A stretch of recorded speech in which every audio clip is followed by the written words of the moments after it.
మీరు ఎందుకు వద్దని చెప్పి మీకేం రైట్స్ ఉన్నాయి మేడం? నేను జర్నలిస్ట్గా అడుగుతున్నాను. సర్వే చెయ్యక ముందే జేసీబీ ఎలా తీసుకెళ్ళారు? సర్వే చేసి ఈరోజు పోయినారు. మీరున్నారు, మీరే చెప్పారు మీ స్థలం ఇక్కడ రాదు, మీది అక్కడ వస్తుంది అన్నారు. ఆ లేఅవుట్లో ఉండే స్థలం మాది అని చెప్పినాం. మాకు తెలియకుండా మతలబు చేస్తున్నారు అంటున్నారు. ఇంకా మళ్ళీ దాంట్లో సర్వే చేసేకి ఏముంటుంది? అది ఇది మీది కాదని జేసీబీ తీసుకొచ్చే రైట్స్ మీకు నోటీస్ ఇవ్వకుండా మీకు ఎవరు ఇచ్చారు? మీకు జేసీబీ తీసుకుపోయే రైట్స్ డైరెక్ట్ పోయి కూల్చేస్తారా? ఎకరాలు ప్రభుత్వ స్థలాలు అన్యాక్రాంతమైనప్పుడు ఎంఆర్ఓగా మీరు యాక్షన్ తీసుకోలేరా? అనంతపురం జిల్లా సింగనమల నియోజకవర్గం బుక్కరాయసముద్రం మండలం పాత చెదుళ్ళ కొత్త చెదుళ్ళ. ఇది కొత్త చెదుళ్ళు అంటారు. కొత్త చెదుళ్ళలో నిన్న ఒక గొడవ చోటు చేసుకుంది. ఆ గొడవ జరగడానికి కారణం ఇదే స్థలమే. మనం చూస్తున్నాం ఈ స్థలం కోసమే. ఈ స్థలము మాది అని కొంతమంది ఇక్కడున్న రైతులు అంటున్నారు. లేదు ఇది ప్రభుత్వానికి నివేదించామని కొంతమంది ఇక్కడున్న స్థానిక ప్రజలు చెప్తున్నారు.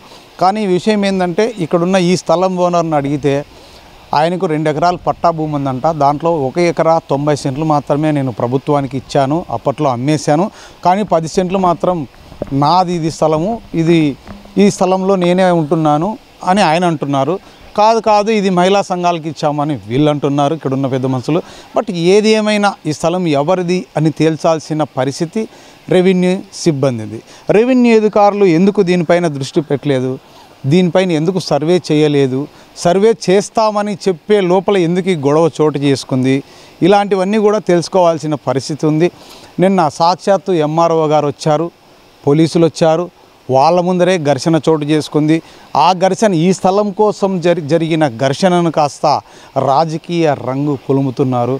అఫ్కోర్స్ ఒక పల్లెల్లో కొన్ని పార్టీలు ఉంటాయి. తెలుగుదేశం ఉంటారు, జనసేన ఉంటారు, బీజేపీ ఉంటారు, సిపిఎం రకరకాల పార్టీకి సంబంధించిన వ్యక్తులైతే ఉంటారు. బట్ ఈ స్థలం కోసం జరిగిన ఈ గొడవను రాజకీయ పార్టీలకు పులమడం ఎంతమాత్రం కరెక్ట్ అనేది మనం అడుగుతున్నాం. కానీ ఇది జరిగింది స్థలం కోసం అయితే ఇది కేవలం రాజకీయ రంగు పులుముతున్నారు కొంతమంది వ్యక్తులు, దీన్ని రాజకీయం చేస్తున్నారు. బట్ ఈ స్థలం ఎవరిది ఏంటి అనేది తేల్చాల్సిన పరిస్థితి అయితే రెవెన్యూ సిబ్బంది పైన ఉంది. మరి దీనిపైన ఎంఆర్ఓ గారు ఏం చెప్తారు? వీళ్ళకి ఏమైనా నోటీస్ సర్వ్ చేశారా? నిన్న జేసీబీ కూడా తీసుకొచ్చారు ఇక్కడ స్పాట్లోకి. ఆ జేసీబీ ఏదైతే తీసుకొచ్చారో ఆ జేసీబీ తీసుకొచ్చి కంచెను తొలగించడానికి ప్రయత్నం చేస్తున్నప్పుడు ఈ స్థలం ఓనర్లు అడ్డుకునే ప్రయత్నం చేశారు. ఆ అడ్డుకునే ప్రయత్నంలో ఇక్కడ సంబంధించిన ఊర్లో కొంతమంది వ్యక్తులు ఇది ప్రభుత్వ స్థలం అని వాళ్ళు, లేదు మాది అని వీళ్ళు ఒకరికొకరు గొడవ పడిన పరిస్థితి. ఆ గొడవను కాస్త రాజకీయ రంగు చిత్రీకరించి ఈరోజు కేసులు సైతం పెట్టుకునే పరిస్థితికి ఈరోజు వచ్చారు. బట్ దీనిపైన ఏంటి అనేది నిజాలు తేల్చాల్సిన పరిస్థితి ఎంఆర్ఓ గారి పైన ఉంది. ఎంఆర్ఓ గారు ఈ స్థలం ఓనర్లు ఎవరైతే ఉన్నారో వాళ్ళకు నోటీస్ సర్వ్ చేసి సర్వేర్ని పిలిపించి నిజంగా వీళ్ళ స్థలం ఉందా లేదా, ఉంటే ఎక్కడుంది, ఇది వాళ్ళదా కాదా అనేది నిగ్గు తేల్చాల్సిన పరిస్థితి ఎంఆర్ఓ గారి పైన ఉంది. మరి దీనిపైన ఎంఆర్ఓ గారు ఏం చెప్తారో వారిని అడిగి తెలుసుకుందాం. అందులో ఈరోజు నిన్న జరిగిన ఘర్షణకు ఈరోజు పోలీస్ పికెట్ కూడా ఏర్పాటు చేశారు. పాత చెదుళ్ళ కొత్త చెదుళ్ళలో దాదాపు 100 మందికి పైగా పోలీసులు కూడా వచ్చారు. మరి ఈరోజు ఏం జరగబోతోందంటూ ఇక్కడ పాత చెదుళ్ళ కొత్త చెదుళ్ళలో ఉన్న ప్రజలు కొంచెం ఒక రకమైన భయాందోళనకు గురవుతున్నారు. ఎందుకంటే నిన్న అన్ఎక్స్పెక్టెడ్గా జరిగిన ఈ గొడవ కాస్త ఇంకా ఎక్కడ రాజకీయ రంగు పులుముకొని పచ్చని పల్లెల్లో చిచ్చు రేపుతారేమో, ఇదొక ఫ్యాక్షన్ విలేజ్గా మారే అవకాశం ఏమన్నా ఉందేమో, దీన్ని ఇక్కడికే చెక్ పెట్టాల్సిన అవసరం ఆవశ్యకత ఎంతైనా ఉంది. దీనిపైన అధికారులు కావచ్చు, రాజకీయ పార్టీ నాయకులు కావచ్చు, అందరూ కూడా దీనిపైన దృష్టి పెట్టి పల్లెల్లో ఇలాంటివి జరగకోకుండా చెక్ పెట్టాల్సిన అవసరం అధికారులపైన, రాజకీయ పార్టీ నాయకులపైన ఉందని అనుకుంటున్నారు. కెమెరామెన్ స్వామితో బిహెచ్ రెడ్డి, కొత్త చెదుళ్ళ. చేతులు కాలాక ఆకులు పట్టుకున్నట్టుగా ఎంఆర్ఓ గారు ఎటువంటి నోటీసు సర్వ్ చేయకుండా నిన్న ఏకంగా జేసీబీ తీసుకొచ్చి డెమాలిష్ చేయడానికి ప్రయత్నించారు. అక్కడ పెద్ద ఎత్తున గొడవ జరిగింది. కానీ నిన్న గొడవ జరిగిన తర్వాత ఈరోజు చూస్తున్నాం మనం ఇక్కడ రెవెన్యూ సిబ్బంది అంతా వచ్చి ఈరోజు కొలతలు వేయడానికి ప్రయత్నిస్తున్నారు. ఇది ముందే చేసింటే ఈ గొడవ జరిగి ఉండేది కాదు కదా అని ఏపీ 39 టీవీ ప్రశ్నిస్తుంది. దీనిపైన రెవెన్యూ శాఖ అధికారులు కావచ్చు, ఎంఆర్ఓ గారు కావచ్చు, ఆర్డీఓ గారు కావచ్చు ఏం సమాధానం చెప్తారో వారిని అడిగి తెలుసు. ఇక్కడ చూస్తున్నాం మనం పోలీసుల పహారా కూడా చూస్తున్నాం. కొత్త చెదుళ్ళ ఎంట్రెన్స్లో అటు సైడ్ పాత చెదుళ్ళ ఎంట్రెన్స్లో ఉన్నారు, ఇటు సైడ్ కొత్త చెదుళ్ళ ఎంట్రెన్స్లో కూడా పోలీసుల పహారా కొనసాగుతోంది. ప్రస్తుతం మనం బుక్కరాయసముద్రం మండలం పాత చెదుళ్ళ గ్రామంలో ఉన్నాం.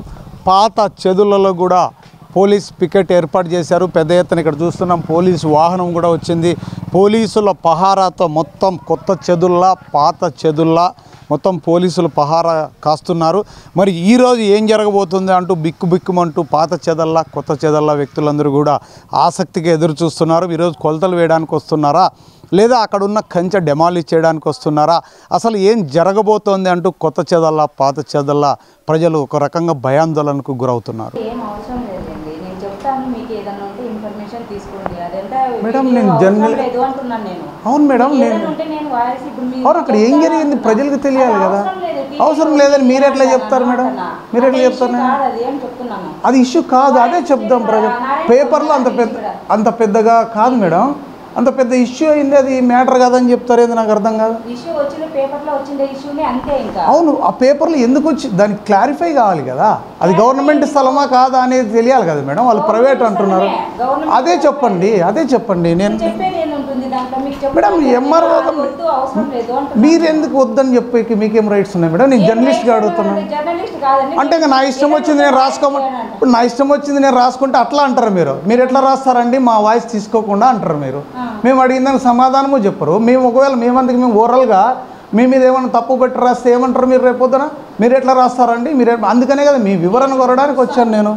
బుక్కరాయ సముద్రం మండలం కొత్త చెదలలో నిన్న ఒక సంఘటన చోటు చేసుకుంది. ప్రముఖ దినపత్రికల్లోనూ సోషల్ మీడియాలోనూ అలచల్ అవుతుంది. ఇది రెండు పార్టీల సమస్యగా అక్కడ చిత్రీకరిస్తున్నారు. కానీ అదొక ప్రభుత్వ స్థలం అని అధికారులు అంటున్నారు. లేదు ఇది మా సొంత స్థలము, ప్రభుత్వానికి 1 ఎకరా 90 సెంట్లు మాత్రమే అమ్మారు, మాకు 2 ఎకరాలు ఉంది, అక్కడ 2 ఎకరాల్లో 10 సెంట్లు మా ఓన్ ఉంది, అది రిజిస్ట్రేషన్ కూడా అయిందని ఆ స్థలం యజమానులు చెప్తున్నారు. అసలు అది ప్రభుత్వ స్థలమా లేదా ప్రైవేటు స్థలమా అనేది ఇక్కడ ఎంఆర్ఓ ఆఫీస్లో ఉన్నాం. మేడం గారిని అడిగి మరిన్ని వివరాలు తెలుసుకునే ప్రయత్నం చేద్దాం. మేడం ఆ స్థలం ఎవరిది? మాది 10 సెంట్లు ఉందని వాళ్ళు చేసుకున్నారు. చేసుకున్నప్పుడు మీరు ఎంఆర్ఓ గారు ఉండి, తర్వాత పోలీసులు ఉండి, ఒక సిఐ ఉండి, ఒక జేసీ అంటే మాకు నోటీస్ ఇవ్వాలి కదా అని వాళ్ళు అడుగుతున్నారు. మీరు నోటీస్ ఇవ్వకుండా మీరు ఎట్లా చేస్తారు? గవర్నమెంట్ స్థలం కదా, నోటీసులు మన గవర్నమెంట్ స్థలంలో వాళ్ళే ఎన్క్రోచ్ అయినారు. అట్లాంటప్పుడు నోటీసులు ఎట్లా ఇస్తాం మనం వాళ్ళకి? గవర్నమెంట్ స్థలం కాదు అంటున్నారు. మా రికార్డెడ్ ప్రకారంగా లేఅవుట్ ప్రకారంగా అది గవర్నమెంట్ స్థలమే. మేము దాన్ని ఎక్కడ ఓపెన్ ప్లేస్గా వదులుకున్నాం దాన్ని. అవును అది సర్వే చేస్తే కదా తెలిసేది మేడం. సర్వే చేసేకి ఈరోజు పోయినారు. సర్వే చేసేకి సర్వే చెయ్యక ముందే జేసీబీ ఎలా తీసుకెళ్ళారు? ఎల్పిఎస్ కింద లేఅవుట్లో వేసినప్పుడే లేఅవుట్లోనే చూపించినాం అది ఓపెన్ ప్లేస్ అనేసి. ఇంకా మళ్ళీ దాంట్లో సర్వే చేసేకి ఏముంటుంది అది? ఇప్పుడు మేడం ఒక్క నిమిషం, పట్టాదారులు అన్నప్పుడు ఆడ పట్టాదారని లేఅవుట్లో చూపిస్తారంట. కానీ అది ఏదైనా పబ్లిక్ పర్పస్ కోసము ఓపెన్ ప్లేస్ అని పెట్టినారు. అట్లా గవర్నమెంట్ స్థలమే అనుకుందాం. అతనిది అయినప్పుడు మనం పట్టాదారని రాసాం కదా లేఅవుట్లో. అంటే ఇంత గొడవకు అక్కడ జరిగింది గొడవ, మీరున్నారు, మీరే చెప్పారు మీ స్థలం ఇక్కడ రాదు మీది అక్కడ వస్తుంది అన్నారు. అది వీడియోలో కూడా ఉంది, నా దగ్గర ఉంది. అది ఇద్దాం చూపిస్తా. ఇప్పుడు మీరే మీ స్థలం ఇక్కడ రాదు మీది అక్కడేడో ఉంది అన్నారు. మీరు అక్కడేడో ఉందో పోనీ అక్కడేడో ఉండే చూపియండి మా 10 సెంట్లు అంటున్నారు. ఏది మనం ఏం చెప్పలేదు సార్, అట్లా ఇప్పుడు చెప్తే అట్లా మేమేం చెప్పలేదు. చూపిస్తా ఇప్పుడు మీకు ఆ లేఅవుట్లో ఉండే స్థలం మాది అని చెప్పినాం, అంతేగాని మీ స్థలం పక్కన ఎక్కడుందో మీరు అది చూసుకోండి అని చెప్పినాం. అట్లా ఇక్కడ కాదు మీరు ఇక్కడ లేదు అన్నారు మేడం. మీరు ఎక్కడుంది మా 10 సెంట్లు అని అడుగుతున్నారు. మేము అందుకోసమే ఈరోజు సర్వే చేసి మీ 10 సెంట్లు ఎక్కడుందో చూసామని చెప్పినాం. సర్వే చేసేకే పంపించినాం స్టాఫ్ అంతా. 2 ఎకరాలు మీ వీడియో ఇక్కడే ఉంది చూడండి. సిఐ గారు ముందరే మీరు మాట్లాడిన వీడియో, మీ 10 సెంట్లు ఇది కాదు అన్న. సరే మా 10 సెంట్లు ఇది కాదు, ఎక్కడుంది మా 10 సెంట్లు? ఆ 10 సెంట్లు చూపిస్తామనేసి ఈరోజు సర్వేకి పంపించినాం. తెలుసుకోకుండా సర్వే చేస్తే మాకు తెలియకుండా మతలబ్ చేస్తున్నారు అంటున్నారు. అట్లా ఎట్లా జరుగుతుంది? సర్వే చేసే దాంట్లో మతలబ్ ఏముంటుందండి? అది మన వాళ్ళు సర్వే చేసేదానికి అది అధికారులు మీ చేతుల్లో అన్నీ ఉంటాయి కదా, మీరు ఏమనుకుంటే అది జరుగుతుంది అంటున్నారు. అట్లా ఎట్లా చేస్తామండి? అట్లా అధికారం ఉంది అనేది కాదు కదా. మనం రికార్డెడ్గా ఎంత స్థలం ఉందో అక్కడ సర్వే చేసి చెప్తారు అంతే. ఎంఆర్ఓగా మీరు జేసీబీ తీసుకొచ్చి మేడం అది గవర్నమెంట్ స్థలమా ప్రైవేట్ స్థలమా పక్కన పెట్టండి. అక్కడ గొడవ జరగడానికి మీరు సిఐ గారు స్పాట్లో ఉండి ఇది మీది కాదని జేసీబీ తీసుకొచ్చే రైట్స్ మీకు నోటీస్ ఇవ్వకుండా మీకు ఎవరు ఇచ్చారు? మీకు జేసీబీ తీసుకుపోయే రైట్స్? జేసీబీ తీసుకుపోయే రైట్స్ కాదు, అది గవర్నమెంట్ ల్యాండే. ఎన్క్రోచ్మెంట్ అయినారనేసి జేసీబీ తీసుకుపోయినాం. అట్లా నోటీసులు ఎందుకు ఇస్తాం? అది గవర్నమెంట్ ల్యాండే కదా. మనము ఎల్పిఎస్ కింద తీసుకొని లేఅవుట్లు వేసిన తర్వాతనే అది ఓపెన్ ప్లేస్గా ఉంది. వాళ్ళది కాదనే కదా పోయిండేది మేము అంటున్నాం. గవర్నమెంట్ స్థలం అయితే డైరెక్ట్ పోయి కూల్చేస్తారా? గవర్నమెంట్ స్థలం ఎన్క్రోచ్మెంట్ చేసినప్పుడు సరే ఎంక్రోచ్మెంట్ చేసిన ఇదే బుక్రా సముద్ర మండలంలో వైఎస్ఆర్సీపీ నాయకులు, టీడీపీ నాయకులు, మిగతా నాయకులు, కొంతమంది కుల సంఘం నాయకులు, కొంతమంది బడా నాయకులు గవర్నమెంట్ స్థలాలు ఎకరాలు ఆక్యుపై చేసుకున్నారు. మరి దీనిపైన ఏం చేస్తారు మీరు? దాన్ని అట్లాంటివన్నీ ఎట్లా అట్లాంటివన్నీ ఎట్లా అంటే ఈ 10 సెంట్లకైతే ఇంత అత్యుత్సాహం ప్రదర్శించినప్పుడు ఎకరాలు ప్రభుత్వ స్థలాలు అన్యాక్రాంతమైనప్పుడు ఎంఆర్ఓగా మీరు యాక్షన్ తీసుకోలేరా? ఆ 10 సెంట్లకు నేను కంప్లైంట్ ఇస్తాను. గతంలో నేనే న్యూస్ పెట్టినా, మీ దృష్టికి తీసుకోండి. ఎంక్వైరీ చేసి ఖచ్చితంగా చర్యలు తీసుకుంటాం. ఖచ్చితంగా నేనే మీ దృష్టికి సర్వే నెంబర్లతో సహా స్థలంతో సహా చూపిస్తా. మీరు దాని మీద చర్యలు తీసుకుంటారా? ఖచ్చితంగా తీసుకుంటాం. ప్రజలారా చూస్తున్నారు కదా, ఇదే చెదులలో కేవలం 7 సెంట్లు మాత్రమే స్థలం కోసం ఈరోజు ఎంత పెద్ద గొడవ అయిందో చూస్తున్నారు ప్రజలు. ఇది ఏకంగా 2 పార్టీలు, ఒక తెలుగుదేశం పార్టీ, వైఎస్ఆర్సీపీ పార్టీలుగా అంటే 7 సెంట్ల కోసం ఈరోజు ఒక పార్టీలకు గొడవ పెట్టి ఒక ఊరిలో పచ్చని పల్లెలో చిచ్చు రేపుతున్నారు. సాక్షాత్తు ఎంఆర్ఓ గారు నిన్న సీఏ ముందర ఉంటూ ఆ వీడియో కూడా నా దగ్గర ఉంది. ఇది మీ స్థలం కాదు, మీ 10 సెంట్లు ఇది కాదు, వేరే చోట వస్తుందని. సరే వేరే చోట ఎక్కడ వస్తుందో చూపించాల్సిన బాధ్యత ఎవరిది? రెవెన్యూ ఆఫీసర్స్దే కదా, ఎంఆర్ఓ గారిది కదా. మరి ఎందుకు అది చూపించలేరు? కేవలం దీని వెనకన రాజకీయ కుట్ర జరుగుతోందని ఒక పక్కన వర్గం ఆరోపిస్తున్నారు. మరి దీనిపైన నిజంగా ఈ సర్వే నిజాలు తేల్తాయా, లేకపోతే అధికారుల కనుసనల్లో జరుగుతాయా, రాజకీయ ఒత్తిడితో జరుగుతాయా అనేది వేచి చూద్దాం.